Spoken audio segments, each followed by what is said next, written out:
Há exatamente 3 anos eu gravava junto com o Ronaldo Lemos uma entrevista sobre as tendências tecnológicas, oportunidades e possibilidades que a gente tinha pela frente. Há exatamente 3 anos a pandemia não tinha nem começado.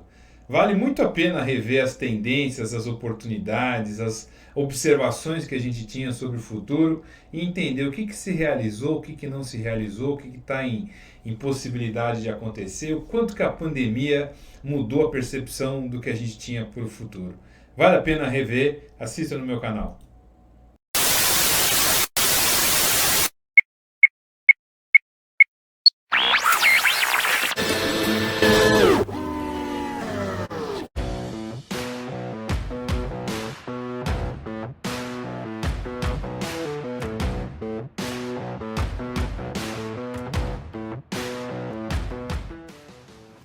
Olá, eu sou o Carlos Honorato, professor aqui da FIA.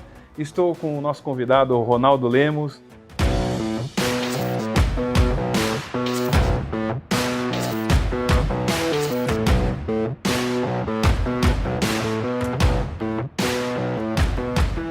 Advogado, especialista em cenários de tecnologia e que vai nos brindar aí com um curso ligado a essa área de tecnologia, olhando as tendências, os desafios que a gente tem na economia e na sociedade. E eu vou bater um papo com ele aqui para dar um teaser aí, né? Falar um pouquinho sobre o que nós vamos ter nesse curso. Eu percebi que você fala muito aí sobre as novas tendências, as dificuldades e as possibilidades que a gente tem. O que você comentaria conosco aí que é o grande momento do que a gente vai ter na tecnologia nos próximos 5 anos?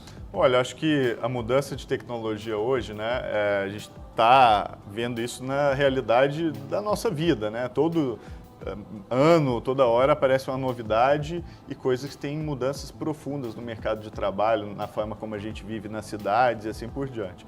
Então, eu acho que uma das lições que a gente tem que pensar é como é que a gente projeta carreira, como é que a gente projeta o nosso aprendizado, como é que a gente planeja a nossa educação, quais as habilidades que a gente precisa aprender para sobreviver literalmente num cenário que está em transformação e transformação muito rápida. Então, acho que é um desafio que não é só para a empresa, não é só para as organizações, mas é um desafio individual, né? Hoje, todo mundo tem que um pouco repensar o que faz por causa da mudança tecnológica. As pessoas que estão nos assistindo, elas provavelmente vão querer fazer o curso para entender quais são essas áreas que estão chegando. E você até comenta nas suas palestras, quer dizer, áreas que eu costumo brincar que são coisas que a gente já ouviu falar, mas não tem a menor ideia do que acontece, né?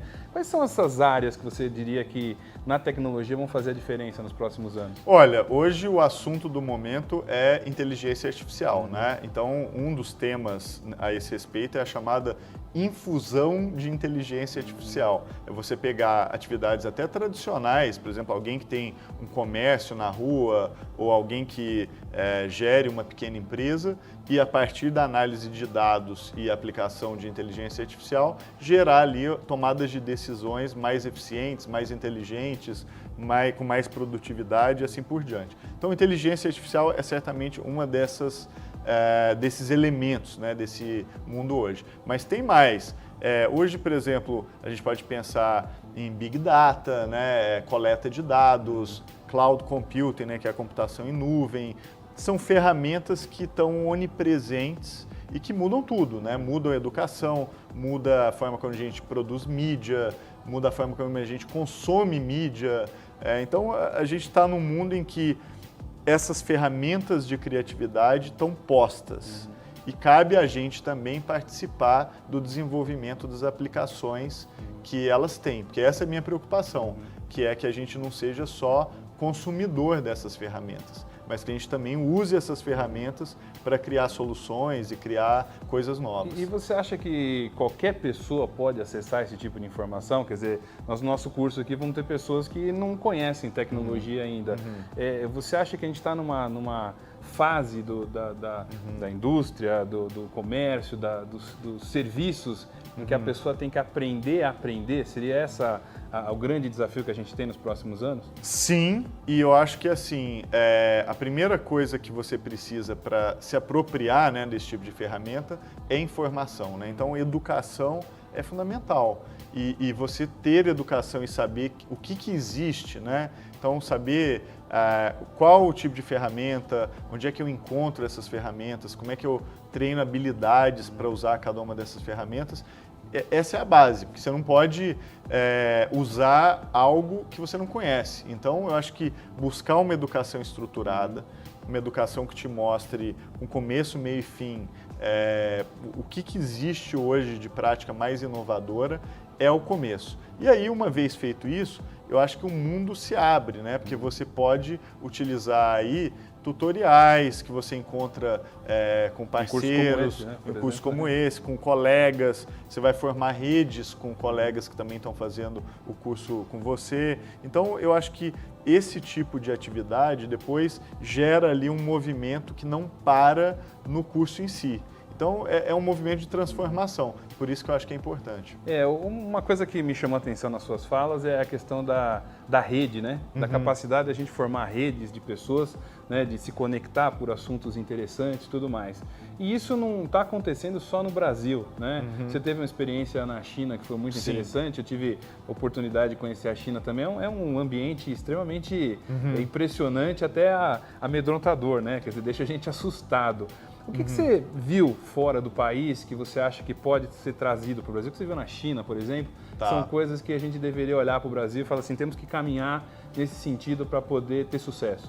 Então, este ano, né, eu acabei passando 4 meses na China, né, e foi uma experiência muito enriquecedora. Eu viajei para 18 cidades. E o que me levou para lá é exatamente o trabalho que eu faço em tecnologia.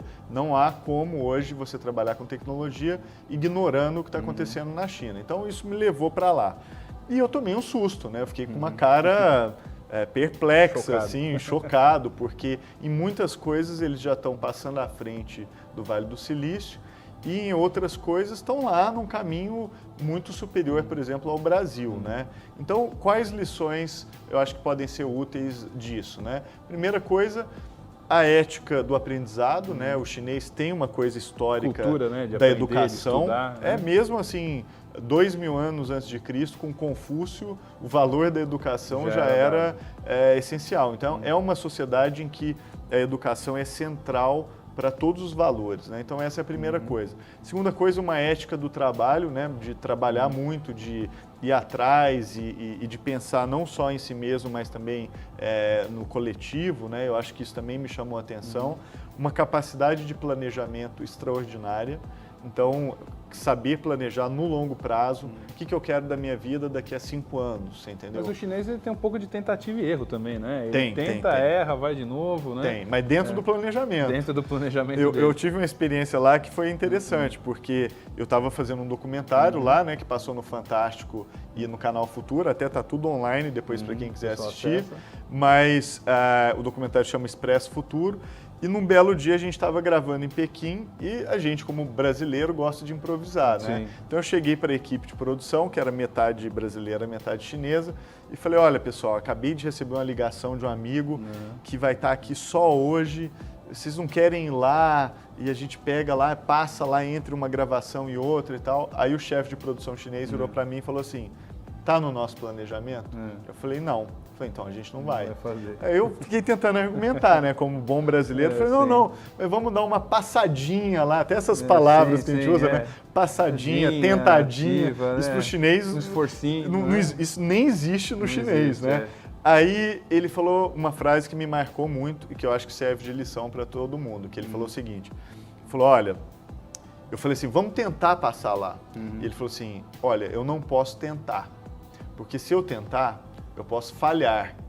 E se eu seguir o planejamento, eu vou ter pelo menos um sucesso de ter seguido o planejamento. Mesmo tudo der errado. Mesmo tudo der errado, mas eu vou ser bem sucedido porque eu segui o planejamento. Aí aquilo me marcou, sabe? Porque eu acho que no Brasil, às vezes a gente até consegue fazer o plano, mas a gente não executa o plano. O pessoal costuma dizer que a gente tem iniciativa, mas não tem terminativa, né? Exatamente. Não executa até o final, né? E lá era isso, assim, eles acham estranho, sabe? Você tendo planejado uma coisa, você desviar da rota. Então você tem que seguir o plano, porque seguir o plano é um sucesso, entendeu? E você acha que além dessa questão do planejamento, quer dizer, Qual a dificuldade que o brasileiro tem em colocar as coisas para funcionar? Quer dizer, a gente observa muito essa questão da teoria e da prática, né? Sim. Até há uma discussão muito forte em termos de educação. Quer dizer, o curso que nós estamos fazendo aqui é algo extremamente inovador, no sentido de estar à distância, contactar as pessoas, criar uma rede de comunicação e informação. O que você considera que a dificuldade nossa em termos de educação, de formar as pessoas, ou qual seria uma dica em termos de diminuir a distância entre teoria e prática? O que a gente precisa fazer, assim, sendo simples, objetivo? O que a gente conseguiria, né? Olha, eu acho que um bom exercício é pegar todo o conhecimento que a gente aprende do ponto de vista teórico e tentar desdobrar uma aplicação prática. Isso pode ser feito em sala de aula, pode ser feito nessa experiência do curso online, pode ser feito também por iniciativa do próprio aluno. Então, eu acho que um desafio que a gente tem hoje é de formar skills, né? Habilidades práticas que tenham aplicação no mundo real. E um dos desdobramentos dessa formação de skills é você saber transformar o conhecimento em coisas que sejam úteis para outras pessoas. Em outras palavras, transformar conhecimento em produtos e serviços. Isso a gente ainda não faz bem no Brasil, né? O Brasil, do ponto de vista macro, é muito bom em transformar recursos naturais em produtos, commodities, serviços, etc. Mas nós ainda não somos bons de transformar conhecimento em produtos e serviços. E você acha que nessa perspectiva tem que ter um olhar para o mercado? Que você tem que identificar uma dificuldade do mercado? Ou você tem que pegar alguma coisa que você faz bem e ir para fora e fazer? Sim e não. Porque assim, você pode sim olhar para o mercado e atender algo que o mercado, por exemplo, não atende hoje, ou atender uma área que o mercado atende melhor. E claro que o conhecimento te ajuda nisso. Mas o que eu acho que é mais importante é você criar mercados. E é isso que eu acho que a gente faz pouco no Brasil, né? É pegar alguma coisa, por exemplo, que você aprendeu num curso ou que você viu na internet. Pode ser conhecimento grande e pequeno, não precisa ser conhecimento ciência de espacial. Não, pode ser assim, um jeito novo de ensinar a tocar violão, ou uma aula de yoga que ainda não tem no Brasil, ou um tipo novo de Tai Chi Chuan que ninguém ofereceu ainda. E uma coisa que você fala e comenta no curso, que é muito interessante, é essa questão de qualquer habilidade é importante, né? Quer dizer, você não tem que entrar só nessa questão da última geração tecnológica, mas de repente se você tiver uma atividade até mais artesanal, mais braçal, isso também te ajuda a desenvolver, né? Total. As pessoas, às vezes, elas também ficam cegas com a questão da finalidade, né? Falam assim, eu só vou aprender coisas que sejam úteis. E aí, o problema disso é você delimitar o que é útil com base na sua experiência e muitas vezes você vai estar errado, porque a sua experiência ela é limitada. Então, a minha visão é que aprender qualquer habilidade prática, qualquer que seja ela, leva a outras coisas. Então, a pessoa que decide aprender a fazer nó de marinheiro, aí você fala, mas para que eu vou usar nó de marinheiro? É quase... Eu fui escoteiro e me ajuda até te hoje. Ajuda, então. Até ajuda, e é quase hoje. igual... mágica. Quando você aprende uma habilidade prática, aquilo depois gera outras habilidades e outros modelos mentais, até pessoas que você vai conhecer por causa do nó de marinheiro que você aprendeu a fazer, que depois vão ter utilidade na sua carreira. Então, o que não dá é para ficar parado. Isso, assim, desculpa, mas isso aí não é uma opção no mundo de hoje. Não é desculpa, a informação está aí, as possibilidades estão aí. Agora, se for para aprender, aprende qualquer coisa, tá? Pode ser tricô, nó, tocar violão, falar chinês, que aliás é uma boa atividade. Né? É mais fácil do que as pessoas imaginam. Você precisa começar para entender, entendeu? Mas assim, aprende qualquer coisa. Aprende a fritar hambúrguer, a cozinhar, a fazer massa, a fazer coxinha. Qualquer coisa que seja prática te leva a algum outro lugar que vai ser útil, seja na sua carreira, na sua vida pessoal e assim por diante. Isso é muito legal. A gente, nesse curso, quer dizer, nós temos dois outros cursos com professores da área de economia, de gestão de pessoas e a sua área de tecnologia. E toda essa lógica de cenários, eu também trabalho muito com cenários, dá um medo danado, né? Quer dizer, no fundo a gente vê tanta transformação, tanta mudança, fica aquela questão do foco, eu vou focar em quê, né? Que é tanta possibilidade. E o lado do medo de que essa transformação venha, passe por cima da gente, mude a forma como os mercados se organizam, E pior, leva muita gente ao desemprego, né? Quer dizer, a própria palavra desemprego é uma palavra complicada porque você não tem um emprego, você tem um trabalho, né? E você também fala muito bem, quer dizer, essa coisa da divisão trabalho e lazer vai terminar. Quer dizer, na verdade, sua vida é uma coisa só, as informações estão aí, você vai circular. Como que a gente enfrenta esse medo do desconhecido, dessa mudança tecnológica tão drástica? Então, esse medo ele existe, né? Porque as pessoas ficam, especialmente no mundo de hoje, com essa sensação de que a gente está vivendo uma espécie de uma crise permanente, que está tudo em transformação e tudo pode mudar muito rápido.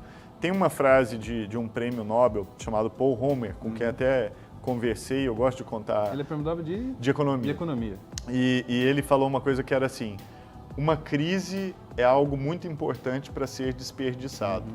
E o que ele queria dizer é exatamente isso, que momentos de crise também são momentos de oportunidade. Até tem aquele mito, né, de que o ideograma chinês de crise é o mesmo de oportunidade. É mentira. É mentira? É mentira, mas o que acontece é o seguinte, crise e oportunidade são palavras compostas e elas têm um ideograma comum. Então não é exatamente essa a história. Elas dividem o mesmo ideograma. Como eu não entendo chinês, para mim aquilo é chinês. Então não faz diferença. É só para desmistificar.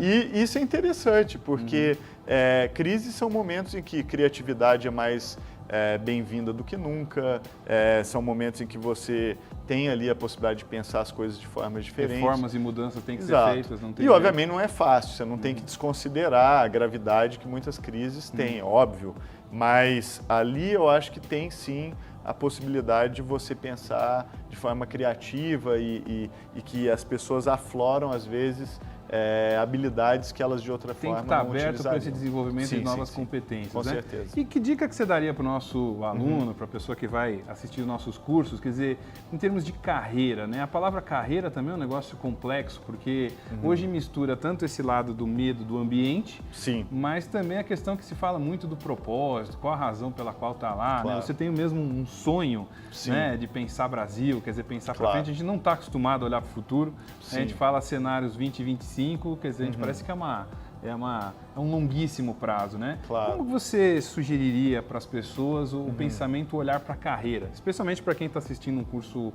online, que está apostando numa inovação? Qual a sua dica para a carreira?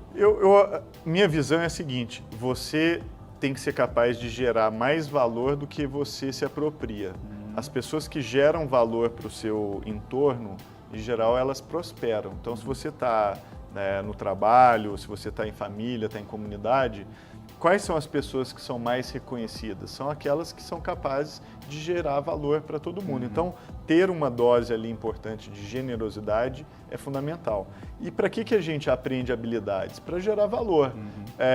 Você prefere estar perto de alguém que faz churrasco bem ou de alguém que não sabe fazer churrasco? Eu prefiro comer, né? Então, mas você quer comer um churrasco bom. Churrasco e bom. se você estiver perto de alguém que faz um churrasco muito bem feito, que agrega pessoas, aquela pessoa é uma pessoa agregadora. A mesma lógica vale para o trabalho. Se você faz o seu trabalho bem, as pessoas vão querer estar perto de você. E se você faz isso, você vai agregando, você vai crescendo. Se você produz valor não só para você mesmo, mas para quem está no seu entorno, você vai para frente. Não tem. Você tem um pouco de filosofia oriental, aprendeu? Eu aprendi um pouco na China, né? Estou influenciado aí com a minha. E você acha que essa questão mais, eu diria, comunitária não é a palavra, mais social, com mais essa visão do valor, não só o valor financeiro, mas é o valor das coisas, o valor das pessoas, tudo mais. Você acha que a gente consegue, numa sociedade que está cada vez mais competitiva, mais individualista, quer dizer, qual que seria uma dica, talvez, de leitura, de pensamento, para alguém que queira abrir a cabeça para esse mundo um pouco mais, menos egoísta, vamos dizer assim? Vamos começar o básico. Tem que trabalhar muito, tá? A primeira coisa é assim... Você falou que na China tem um horário lá? Eles têm uma ética de trabalho que chama 9-9-6, né? Que é 9 da manhã às 9 da noite, 6 dias por semana. Pouco, né? Pouco. É muito, mas agora está mudando para 007, que é meio-dia à meia-noite, 7 vezes por semana. Puxa, isso para matar. Isso é uma ética que não é assim o patrão que manda... É a motivação deles. Eles estão ali porque eles sabem que o mundo é competitivo, isso é uma coisa que me chamou a atenção na China, a competitividade é muito alta, então as pessoas elas brigam entre si. Eu vou te dar um exemplo, essas empresas de bicicleta compartilhada, né? Esse modelo foi inventado na China. Sim. A bicicleta que não tem estação, né, foi criada lá por uma empresa chamada Mobike. Um ano depois da Mobike ter sido criada, tinha 120 empresas competindo com a Mobike, fazendo a mesma coisa que ela. E aí, depois de 4 anos, sobraram 8. Agora, imagina a briga e cada uma testando um modelo diferente, um tipo de bicicleta, um tipo de serviço. Então, essa competitividade é muito elevada. Os chineses sabem disso. E a tentativa e erro é um negócio interessante. Quer dizer, Completamente. é melhor do que só planejando, tem que colocar Tem, prática. não, cada empresa com o seu modelo de bicicleta. Uma era muito durável, a outra quebrava muito rápido, mas era barata. Eles tentaram assim todas as gradações de tentativa e erro e no fim sobrevive as que deram certo. Então, nesse sentido, eu acho que a competitividade no mundo é elevada hoje. Então, o básico tem que trabalhar, tem que se educar, tem que se preparar. Não dá para ficar parado. Agora, a boa notícia é que às vezes o que você acha que é o caminho, que é um caminho árduo, um caminho das pedras, não é necessariamente o melhor caminho. Então, investir também em habilidades pessoais, em coisas que são parte do seu sistema de valores, aquilo que você acredita, aquilo que você gosta de fazer, às vezes dá muito mais retorno do que você investir em algo que outras pessoas, que você acha que outras pessoas acham que é o melhor, você entendeu? Bom, né? Então, em outras palavras, quanto mais você investir criando o seu próprio caminho, trilhando caminhos que estão em sintonia com seus valores, é mais provável que o retorno seja maior também. A gente observa no mundo hoje, quer dizer, a gente tem aí China, que a gente está falando muito, tem Estados Unidos, que continua forte com o Vale do Silício, mas tem aí uma dificuldade de se manter competitivo pelo volume que tem a China. Você tem a Europa ali pensando muito em questão de novas energias e tudo mais. Como que você acha, se você tivesse que indicar alguns setores, eu sei que isso não é fácil, mas onde que você acredita que no Brasil a gente poderia apostar em setores em que há espaço para tecnologia, para inovação, até para alguém que é ou mais jovem ou mais jovem há mais tempo que tem interesse de entrar num determinado setor? Então, tem que olhar os setores macro, né, também para se orientar. Inteligência artificial, que eu já havia mencionado, é algo que você pode aprender. É uma coisa que você consegue aprender até online também. E inteligência artificial não é uma coisa gigantesca, impossível de lidar. Pelo contrário, são ferramentas. Uma vez que você aprende as ferramentas, você pode começar a fazer testes pequenos em casa, até de como é que aquilo é utilizado. Então, a gente não está falando aqui num negócio absurdo, impossível de entender. Ao contrário, você começando a brincar com aquilo... Tem que desmistificar, tem que Exatamente, ir lá, você treinar, vai ver que é mais trivial e simples do que que você imagina. Então, esse é um exemplo. Mas mais do que isso, hoje, por exemplo, energia renovável, né, é uma coisa que vai vir mais cedo ou mais tarde. Então, pensar em modelos que usam eletricidade, energia solar, vento, etc., tudo isso eu acho interessante também, porque eu acho que vai ter uma onda futura próxima com relação a essas habilidades. Outra coisa modalidades de produtos e serviços inovadores que ainda não tem no Brasil. Uma coisa que, por exemplo, eu gosto de acompanhar muito são startups brasileiras que, por exemplo, trazem um modelo que já está provado e testado na China, ou na Europa, ou nos Estados Unidos, mas que não existe ainda no Brasil. Então, uma das únicas vantagens de estar atrás é que você pode olhar no que está dando certo globalmente e também trazer para replicar aqui. Isso também eu acho que tem um valor. Eu acho que os chineses, para se desenvolverem, copiaram muito. E eu não acho que tem vergonha nenhuma na cópia, obviamente feita de uma forma ética, sem violar a propriedade intelectual, etc. Mas aqueles modelos que deram certo lá, vale desenvolver aqui, porque, inclusive, se der certo, vai ter uma empresa chinesa, europeia ou americana que provavelmente vai comprar um pedaço da sua empresa se você decolar, entendeu? Então, esse ponto eu acho que é importante. É interessante. E eu acho que para a gente partir para a conclusão, né, quer dizer, a gente está falando de educação, está falando de um formato novo de educação, um formato online, quer dizer, as pessoas estão aprendendo a aprender, que é uma coisa que você tem falado muito, quer dizer, a gente tem que reaprender a aprender, né? Não sei a sua idade, também não precisa comentar, mas a gente é do tempo, eu pelo menos do tempo em que a gente assistia a aula, né? Preenchia a caderno, uma coisa mais analógica, era mais roots, né? Mais raiz. Claro. Mas hoje o grau, a quantidade de possibilidades que a gente tem de acesso à informação, de acesso a conteúdo é gigantesco. Sim. E daí que vem os medos e as dificuldades da gente conseguir se focar. A sua dica vai central e parece que você também tem esse sonho, né? Sim. Que é uma coisa que te empurra muito de desenvolver tecnologia no Brasil, né? Não vou contar seus sonhos, depois você conta ele direitinho. Vai estar no final da aula, quem assistir vai descobrir. Vai descobrir. E qual seria talvez uma dica, além de muito trabalho, muito estudo, para essa pessoa que está começando um curso, que está assistindo esses cursos com a gente? Quer dizer, como navegar na educação, no aprender a aprender nesse século XXI, na terceira década aí do século XX, né? 2020 é a terceira década, né? Tivemos duas, então como que a gente navega nesses próximos anos? Olha, não ficando parado, tem que estar em movimento, tudo vale, você entendeu? Para quem está com a cabeça aberta, tudo é valioso. Então, se você entra para um curso de capacitação, para um programa educacional online, se você vai para uma aula nova para aprender uma coisa que você nunca tinha pensado antes, tudo vale a pena. Eu gosto de brincar que isso é igual mágica, entendeu? A pessoa que fica em casa desmotivada e espera que vai mudar algum dia, não vai, você entendeu? Você ficar fazendo a mesma coisa e esperar um resultado diferente, entendeu? Não vai acontecer. Então, faça qualquer coisa que seja diferente do que você já faz, entendeu? Então, eu acho que não ficar parado é a fórmula para lidar com o desafio do mundo de hoje. E abrir a cabeça para essas novas oportunidades. E vai se educar, vai aprender coisas novas. A cada 5 anos, precisa aprender tudo de novo.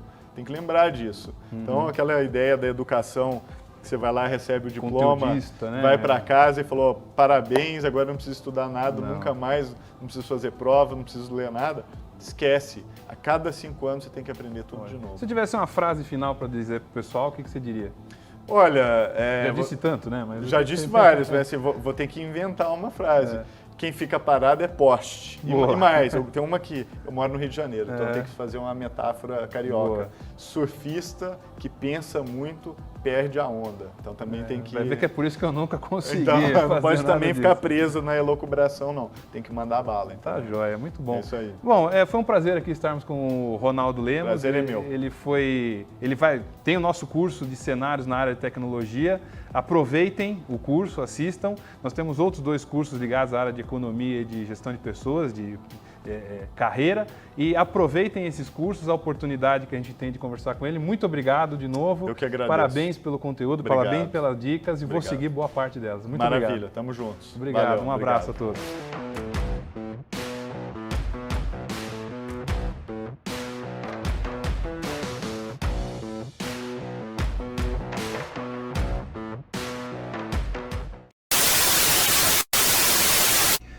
Muito obrigado por assistir o meu canal, me sigam nas redes sociais e aqui a gente tem indicações de outros vídeos para que vocês assistam e estejam bem informados. Um abraço a todos.